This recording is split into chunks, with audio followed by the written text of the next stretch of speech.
Hello.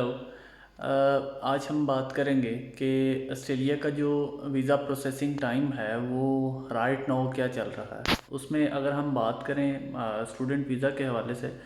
तो उसमें जो मैक्सिमम टाइम पीरियड लग रहा है या 80% जो एप्लीकेशंस हैं वो विद इन 3 वीक्स डिसाइड हो रही हैं। यानी कि आपने जब अपनी वीज़ा एप्लीकेशन लॉन्च की तो उसके बाद आपकी चूँकि बायो और मेडिकल की जो अपॉइंटमेंट्स होती हैं वो हो गई और देन उसके बाद आपका डिसीजन हो गया। जब आप अपनी एप्लीकेशन पुट करते हैं और सपोर्टिव डॉक्यूमेंट्स लगा देते हैं,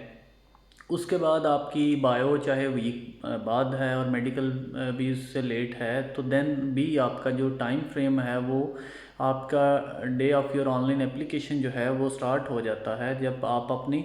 डॉक्यूमेंट्स को एंडोर्स कर देते हैं या उसको अटैच कर देते हैं आप उनके साथ। उसके बाद अगर कोई एडिशनल डॉक्यूमेंट हो तो आप वो लगा सकते हैं, अदरवाइज़ जो है वो जब आपकी बायो हो गई और देन आपका मेडिकल हो गया तो आपका जो टाइम पीरियड है प्रीवियस भी काउंट होगा और नेक्स्ट जो टाइम पीरियड है वो वीज़ा डिसीजन तक जो है वो वही रहेगा। यानी कि 21 वर्किंग डेज़ के अंदर अंदर जो आजकल जो ऑस्ट्रेलिया है वो वीज़े का डिसीजन दे रहा है। तो उसमें ये होता है कि अगर आपका कोई एप्लीकेशन पुट हुई और उसके को 5-7 दिन के बाद आपका जो है वो मेडिकल है और आपका जो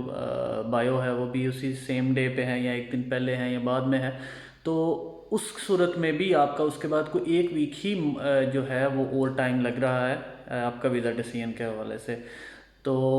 टोटल आपका टाइम फ्रेम 21 यानी 3 वीक्स, उसमें जो है वो ऑस्ट्रेलिया जो है वो आपको रिस्पॉन्स कर रहा है आपकी एप्लीकेशन पे। अगर इससे कुछ लॉन्गर जो टाइम पीरियड्स हैं वो फेस करने पड़ रहे हैं स्टूडेंट्स को, माइट भी उनमें कुछ एडिशनल डॉक्यूमेंट्स कुछ और फर्दर रिक्वायरमेंट्स जो हैं वो बेसिक रिक्वायर्ड होंगी या कोई और असेसमेंट के हवाले से, तो ये कोई 10% 15% तो हो सकता है, लेकिन 80-85% जो है वो वीज़ा जो टाइम है वो आपका वीज़ा 21 वर्किंग डेज़ में अब आ रहा है। तो आप उसी हिसाब से जो है वो अपनी ईमेल जो तो एक आपने रेगुलर लगाई हुई है उसको लाजमी चेक करते रहें, क्योंकि उसी पे आपका जो है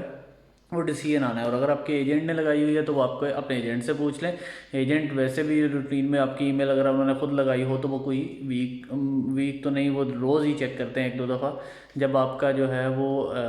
एप्लीकेशन जमा हुई को कम से कम 2 वीक्स हो जाए, क्योंकि उसके बाद किसी टाइम पे भी जो है वो आपको डिसीजन ईमेल आ सकती है। और अगर आपने अपनी खुद से ईमेल लगाई हुई है और आपने खुद अप्लाई किया हुआ है तो आप अपनी ईमेल को रेगुलर चेक कर लें, उसका स्पैम चेक कर लें, किसी टाइम पे होता है वो जंक फोल्डर्स में चली जाती है आपका डिसीजन ईमेल,